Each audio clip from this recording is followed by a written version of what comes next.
So in terms of poetic inquiry, we've used found poetry. So you take the exact words of what people said and you piece together a story or a piece of poetry from the direct quotes. Slowly changing, many changes. Social order is blurred, lost the love we were brought up with. Affected by self-centeredness, development affected our values. I lost some of my kiribati values while working in Nauru. On the RSC 5 years ago, and he has not returned. I do both mother's and father's duties to raise our kids. New generation, our relatives like strangers. New generation tried to move us out from the land. Young people do not know where their ancestors are from. These stories, slowly dying out. There are 4 high-level themes that we've reported on from this research about Pacific climate mobility. Climate mobility is circular because family and kin return to places of our heritage and resources are circulated between family and kin in different locations. Climate mobility is connected to other reasons for mobility, to past generations, to spirituality and faith. And being connected in these ways is part of our resilience. Collective resilience is a strength used to respond to climate change and to navigate mobility. Concrete, practical adaptation enables Pacific communities to stay in place. Hi, a big welcome to the Scripture, Spirituality and Society Research Centre presentation that's offered here today at Avondale University. My name is Rob McIver, I'm Director of that centre, and today we have a special treat. I'm able to introduce Tracie Mafile'o, and she has been working at Avondale as a research professor in 2023 and 2024. Tracie, it is my delight to welcome you here. Thank you for joining us today. Thank you, Professor McIver, for that welcome. And it's a real privilege to be able to stand here and to present on this research. I do want to start by acknowledging the Awabakal peoples, their histories and their stories, and the privilege it is to stand on these grounds to be sharing about this research. I also want to acknowledge the list of my research team members here, some of who I know are joining online and are present virtually with us today. I had 11 research team members from across the Pacific, 2 arts advisors and 7 videographers who are part of this team. I want to acknowledge the New Zealand Ministry of Foreign Affairs and Trade, who commissioned this research through the climate finance. And I also need to say that the views presented here from this independent research are ours and not necessarily the views of the New Zealand government. On Anzac Day, I felt the warm breeze, the peace and calm under the mottled shade of at the cenotaph at Gosford. That common sense of contemplation and pride as the brass band and marchers approached, and as I saw the New Zealand flag alongside the Australian. I thought of both my grandfathers who fought in World War II, one a white New Zealand citizen, the other a Tongan, fighting in the Solomon Islands. I thought of my children's great-grandfather who was captured and executed during World War II, a Tuvalu national. I remembered them. Although the stories of our Pacific Island grandfathers are less visible, less known in Australia and New Zealand, I looked across the road and contemplated the sign outside the Gosford Anglican Church, recognising World Earth Day, calling us to take bold climate action, protect creation now. Like the world wars, climate change is something that connects us in the region, in Oceania, and globally. And like the world wars, the local stories of Pacific peoples are less known. But these local stories and experiences hold important insights for our shared futures in the region. This research presentation will give voice and visibility to Pacific people's perspectives and lived experience of climate mobility. I'll provide some background, outline the objectives, the team, how we did the research. This is the first public presentation on the findings, which have only recently been reported back to the New Zealand government and have not been publicly released. So it's a privilege to do that here at Avondale University. So a little bit of background. In 2018, the New Zealand government had this paper, Pacific Climate Change Related Displacement and Migration, and an action plan. And they asked the New Zealand officials to commission robust research to better understand future migration trends, the social and economic impacts for New Zealand and for the Pacific.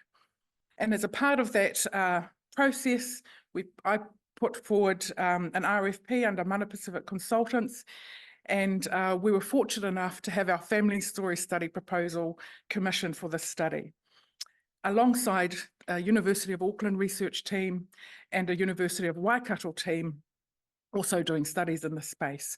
So we commenced in mid-2022, which was before I started here at Avondale, and we're due to finish up by the end of June. So it's been a busy time. When we look at the academic literature in this space, it's acknowledged that there's an underrepresentation of local stories based on people's lived experience in the climate literature. Lots of science, but not much about what do the people think, what do they experience who are at those places most impacted by climate change. Just a few months ago, there was a big review article looking at climate change and sustainability in the Pacific. And they concluded that there was a need for both traditional knowledges, place-based traditional knowledge, and Western science to come together in order for us to have sustainable futures in the Pacific. The scholarship also calls for climate mobility justice, calls for global collective action and relational ethics of care, which draws on Indigenous perspectives. So just in terms of definition, climate mobility is a term that's often used now instead of climate migration, but it's an umbrella term for situations where climate change and environmental factors drive people to move, or for situations where people decide to stay in place despite those environmental challenges. So in some cases around the Pacific, it's meant whole villages have relocated further inland, for example. It's also maybe an individual moving to Australia or to New Zealand on a labour mobility scheme to work for a period of time picking fruit, which the people in our places don't want to do as much. Or it could be permanent migration. So a whole range of situations which are sometimes voluntary, sometimes forced, sometimes planned. So very small here, but the objectives of our particular study was to look at resilience. So what are Pacific families, how do Pacific families understand and experience resilience over time and space in this context of climate mobility? And then well-being, what are the impacts of climate mobility, staying in place or moving to different places on Pacific families' well-being? And then finally around policy, what are the priority policies, processes and practices for Pacific families' climate mobility to inform policy? The New Zealand government was after research that created actionable knowledge. So here is our research team. So we have undertaken what we call Pacific-led research. So all our researchers are of Pacific heritage. Our team are Pacific researchers living in the countries of study or part of the Pacific diaspora, but with well-established networks in the countries of their heritage.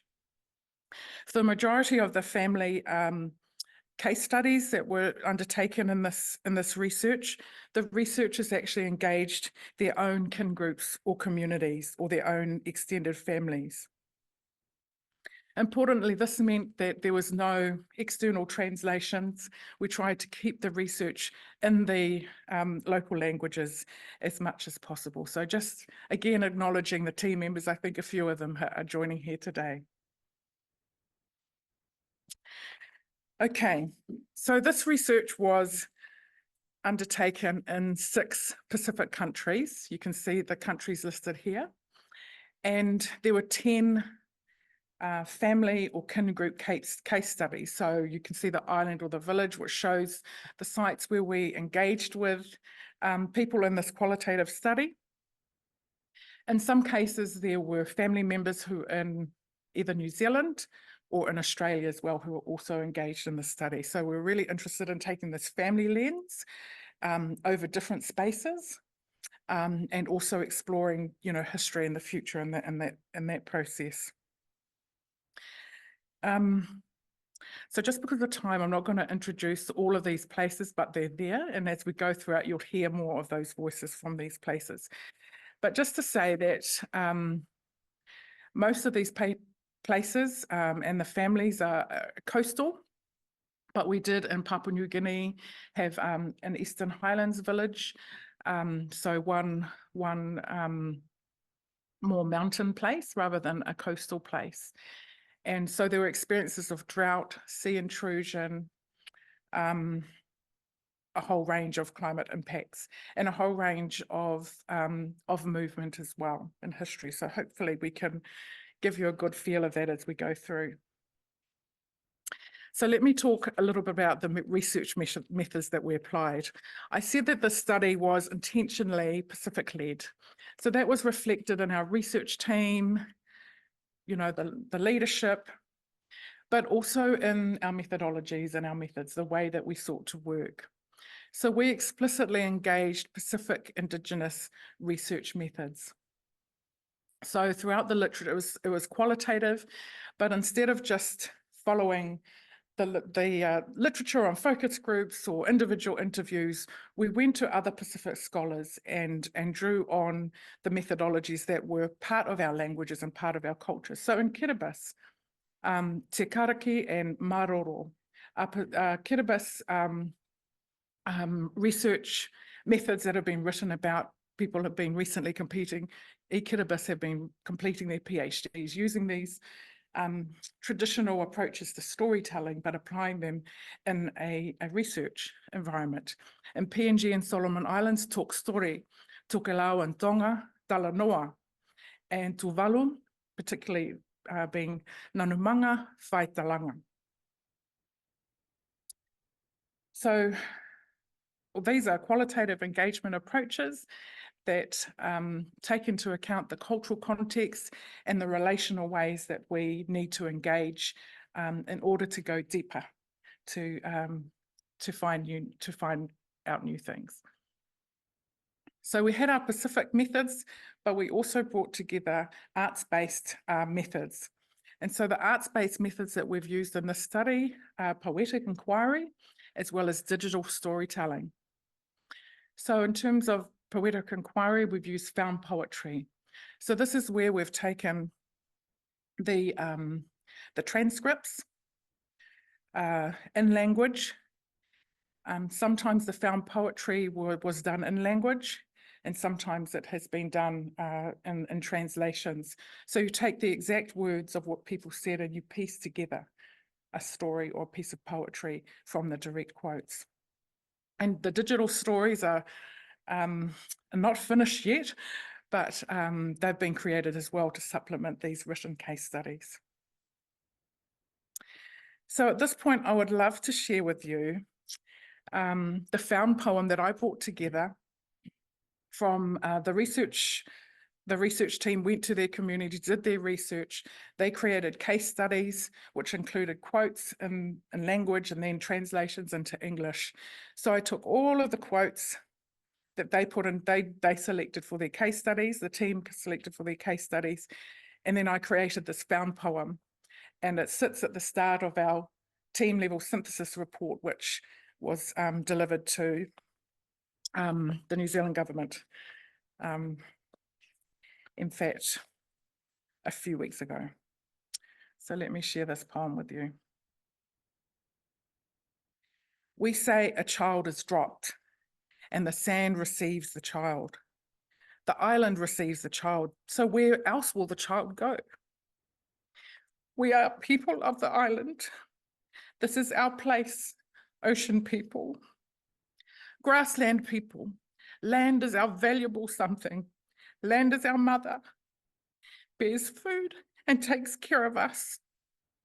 This is the place God has given us, not anywhere else, this God-given soil. Marrying to this place was a blessing. Block of land given to my father to settle down belongs to my husband. My daughters also got married to men who own the land. I got married and was able to get a land lease. I am the last born of 8. No land for me because there are many of us. Take 2 names and join them to create a new name. People here will not remove my people easily because as I have become part of their family. We take care of our elderly and our children, caring for tamamanu. We experience hunger. My children came to assist. Children working in Australia send their tithes to help us widows. Employed families send us money to purchase flour, rice, and cooking oil. We share and feed our family. Our mothers worked hard for us, not good eating banana, to the sea and peel great soup with grated banana. Generosity and kindness is practiced. We share equally, live as one. We do in the spirit of togetherness. Keep contributing. In this place, we have to work really hard to survive. Closing one eye whilst the hands do the work, and it will finish in no time. Make mumu to recognise the layman's handover takeover program at church. I weave and I sell to help my husband bear our kainga responsibilities. If we're lazy, we become uncomfortable living in the village, so we start moving out. Our ancestors had only the outrigger, only brute strength when out fishing. Our ancestors dug bigger, huge gardens with a digging stick. Slowly changing, many changes. Social order is blurred, lost the love we were brought up with. Affected by self-centeredness, development affected our values. I lost some of my kiribati values while working in Nauru. On the RSC 5 years ago, and he has not returned.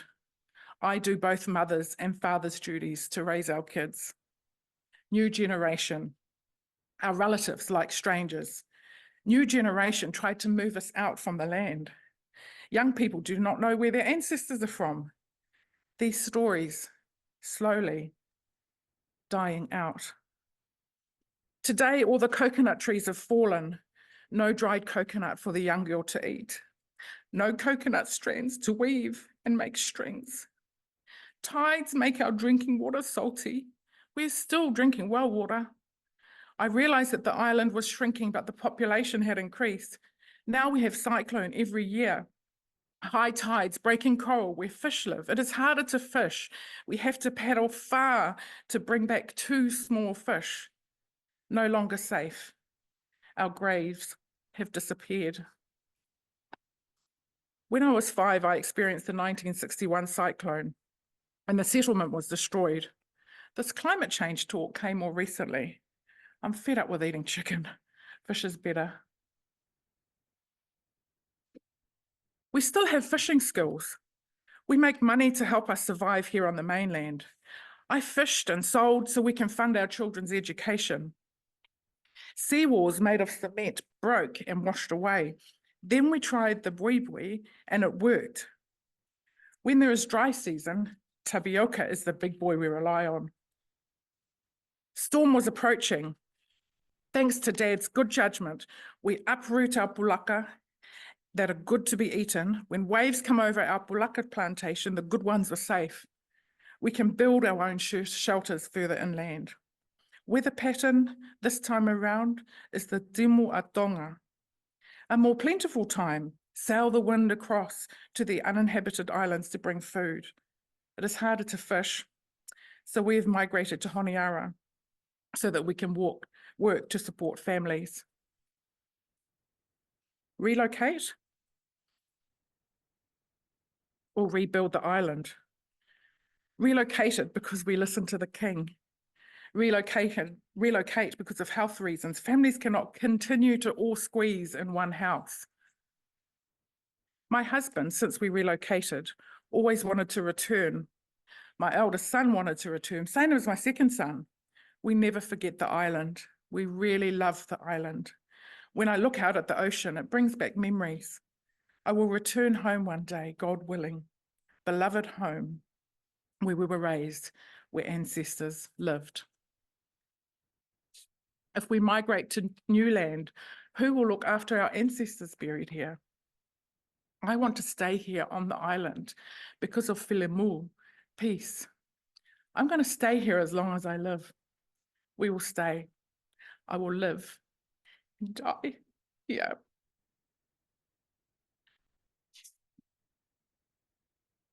There are 4 high-level themes that we've reported on from this research about Pacific climate mobility. Climate mobility is circular because family and kin return to places of our heritage, and resources are circulated between family and kin in different locations. And there are different patterns of circular mobility between elders and youth. Climate mobility is connected to other reasons for mobility, to past generations, to spirituality and faith. And being connected in these ways is part of our resilience.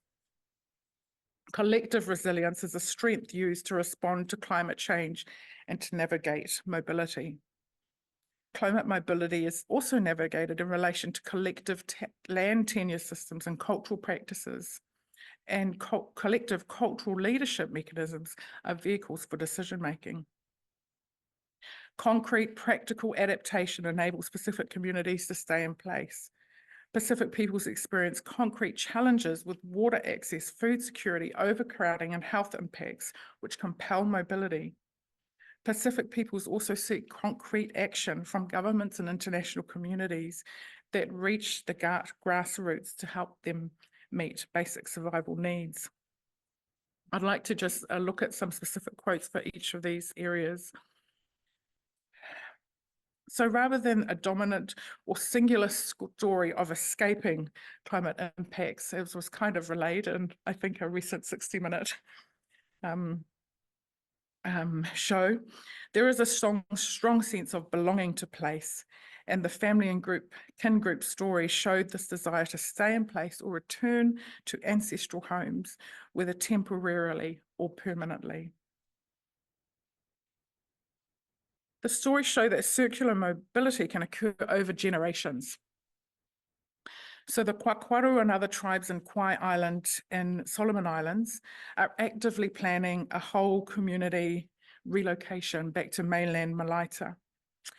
The ancestors of people on Kauai Island first lived in Gaeta in mainland Malaita, then moved to B on this map, where they took the Kwakwaru identity. During the 1900s, the South Sea Evangelical Mission established one of its centres in Ngongasila. So Ngongasila and Kauai are neighbouring islands. So many Kwakwaru tribes people joined the church and relocated to Ngongasila, and from there to Kauai, where they have been for 10 generations. So now, given the climate change impacts, they are navigating and negotiating a return to Gaeta, mainland Malaita, so many generations along the track. So this demonstrates how climate mobility is circular when viewed intergenerationally over a long period of time. And just one other example, in Kiribati, prior to British colonial administration, Kiribati people settled and lived in extended family groups rather than villages. But the colonial administration created laws in Kiribati requiring people to move to live together in villages, meaning that some people had to move away from their traditional lands. Since independence, however, some people have been returning to those traditional lands, especially since these places have better access to water. So this is another demonstration of how Pacific people's mobility is not unidirectional or one-dimensional. It often includes a sense of return, either temporarily or permanently. Circularity also of resources from family members who move away either to urban centres or overseas, such as New Zealand or Australia.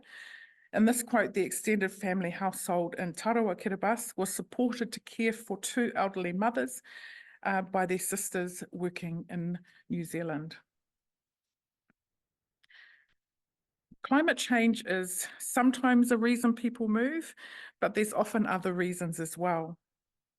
Although the family from Mango Island in Tonga were resettled in Aowa Island following the volcanic eruption and tsunami, they have been returning to Mango, where all the houses and the residents were devastated, in order to fish.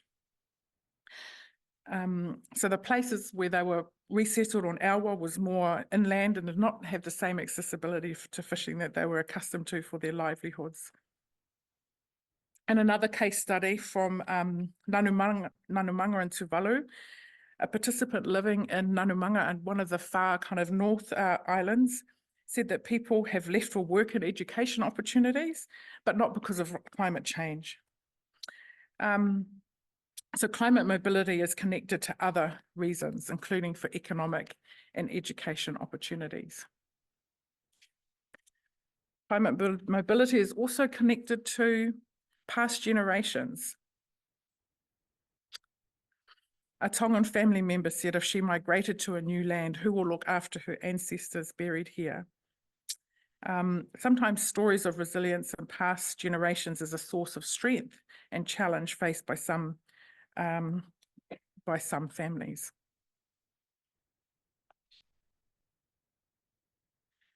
So connection to spirituality and faith was also really significant in the stories and part of resilience in the families that the team spoke to. As shown in these quotes, people perceived that God is in control and their place was given to them by God. And collective resilience is a strength used to respond to climate change and to navigate mobility. So cultural values and practices of togetherness and of sharing is foundational to survival and livelihood. And mobility is navigated in relation to collective land tenure systems and decision making.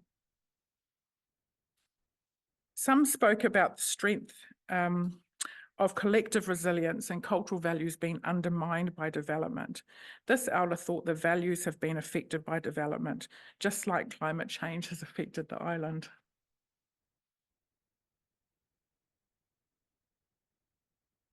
So concrete practical adaptation. So in this example, the family said that they had built cement seawalls to try and deter the sea intrusion, but the seawalls broke. Then they used some local materials and came up with a soft solution, and it was more effective.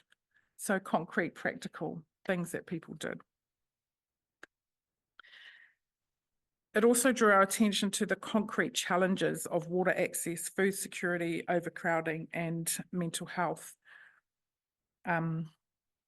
impacts. This quote shows, for example, how this family in Kiribati had moved as their water had become brackish. They moved to access fresh water. And many expressed that they would prefer to live in their home islands and the outer islands, but they live on the main island, Tarawa, because of the water access issues. And so lastly, there is a call for concrete action as well.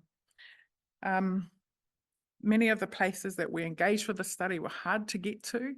You had to go by boat, rough seas, or really rough roads. And many of these places expressed that they never experienced, support from their governments in terms of, the climate change departments and their national governments. And sometimes it is just the church that has helped them, or their own family members, where they see the support and assistance. So there is a call for concrete action that actually reaches the grassroots and not just some of the urban centres in the Pacific. In Nagamito in the Eastern Highlands of PNG, the village had registered its own village-based cooperative, and since that time have been able to access more support and resources in their drought-impacted village. So the formalisation of such collectives could be a concrete action to help reach the grassroots. So just quickly, some policy implications. These aren't all of the ones that we've listed, but some that I've kind of chosen out for this. So policy looking at climate mobility in the region for New Zealand needs to take account of how spirituality and faith influences Pacific perceptions and experiences of mobility. Things are made sense of in this kind of frame of thinking. There needs to be some encouragement to preserve ancestral stories, to bring greater understanding amongst newer generations, to understand the history of why people have moved and not, or why these people are now on our lands here in historic relocations. There needs to be really good pastoral care for those who are on labour mobility schemes who come from the Pacific into Australia and New Zealand to work, coming from village settings into quite individual settings can be really challenging.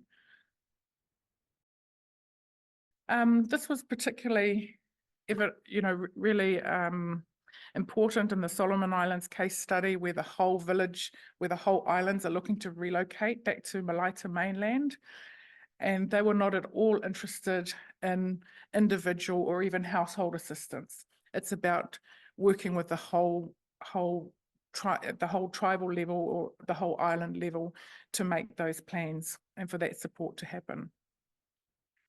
Maintaining the cultural practices which contribute to collective resilience and well-being when staying in place. Prioritising food security and water initiatives, some of the basic things that all people need to survive, especially for people who want to stay in place, to be able to do that because those basic provisions are available for them.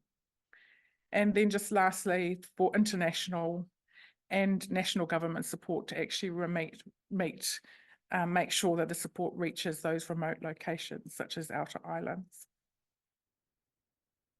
So as I mentioned at the start, we've only just reported our team level synthesis to those who have commissioned the study, and we have drafted we've got case studies that will be coming out online. They'll be publicly available, the 10 case studies, as well as the digital stories, but we've also drafted some academic articles. So we've got a literature review, as well as an overview of the findings, which will be submitted shortly as well.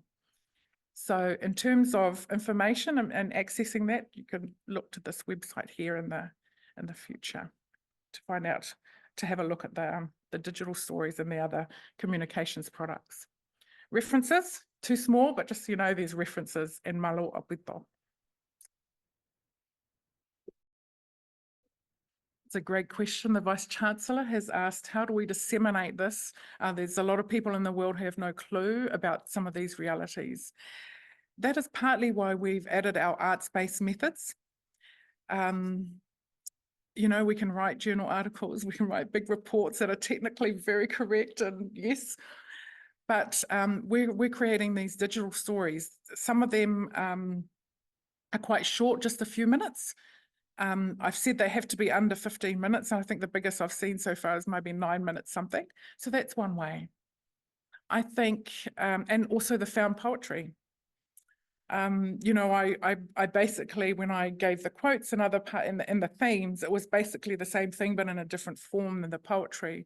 But you might have noticed, well, certainly in the case of me, like when I read those words, and I think about my team members when we came together in 2 workshops, a pre-data collection workshop in New Zealand, and then after data collection and as part of our analysis. And as the team members shared about their experiences, it was so, there's lots of power in that. So how do we disseminate? We've chosen arts-based methods because we know that there can be lots of data out there, but no changes get made because it's just hitting here. When you hit more holistically, when you speak to people's hearts, I think people can be compelled to move. And poetry does that. Poetry is succinct, it gets to the point. You have to take all of those words out that aren't serving a purpose, and using language and And then in digital stories, you've got sound, you've got imagery, you're actually there on those outer islands, hearing the crunch of the gravel and the sea humming away in the background. And it just helps you take something on board a bit differently. I've just been watching some of the videos as they came in, and I watched the one for Tonga, for Sia in Tonga, or Nukumoto, we've called it. And I keep still seeing the images in my head, just as I hear the people talk that are interviewed on that. So I think using arts-based methods, that was part of our strategy, to be able to use arts methods to compel action. Thank you for that question. The question was, how would people access it? I've given a website there. So we have a Mana Pacific website. This is the biggest research project that we have done, through our little organisation, but they're going to be available online there. In terms of the communities who participated and the governments, our team members will be, delivering probably printed as well as, links and all of that. So there'll be open access in that sense. That's a great question. Peter has asked about how young were the youngest and were their views divergent from the adult and elders who participated. We had people in their in their teenage years who participated, and that was one of the observations. So I didn't really focus on it, but younger people tend to want to move. They're happier to move than the older people who want to stay in place. But that's why I also talked about that circularity, because although at this stage, yes, they want to move, our sense is that there will be a desire to return, even if temporarily. So it's not like people are just giving up on their places. Yeah. Yes, we did have a guide, which was followed to different extents and different circumstances. But yeah, asking, the guide included, what are the stories, what are the stories of your ancestors and your people in terms of mobility, because we wanted to understand mobility, not just now in, what we call climate change times, but how is it connected to past and what the future might look like. What are the climate change impacts that you experience here in the places where they live? What are the impacts on your well-being? How are decisions made? Who makes decisions? How are decisions made for moving or staying? What are the impacts on different family members in different places? So, for example, in Tokelao, we had some participants who are in a tafo in Tokelao, and quite a few participants in Porirua, because the population in a tafo in Tokelao, let's say it's about 500, or the whole country is about 1,500, whereas there's about 8,000 people of Tokelao descent in New Zealand. So it just makes sense that that's part of their story of mobility across those nations. Hey, today's been special, hasn't it? It's been one of the presentations associated with the Scripture, Spirituality and Society Research Centre here at Avondale University. We're making these available to you on YouTube. And if you're watching this on YouTube and you'd like to be notified that there is another presentation available, they come out twice a year at this stage, but maybe more frequently in the future. Why don't you click on the bell button below and you'll get a special notification. Just as a bit of bit of advertising, the lecture given by Daniel Renaud about 12 months ago now is now being edited and will be appearing on YouTube quite shortly. So by the time this is available on YouTube, that will be available as well. Very interesting talk as well. I want to say a special thank you, though, to Tracie for joining us today and for her research and her presentation. Thank you so much.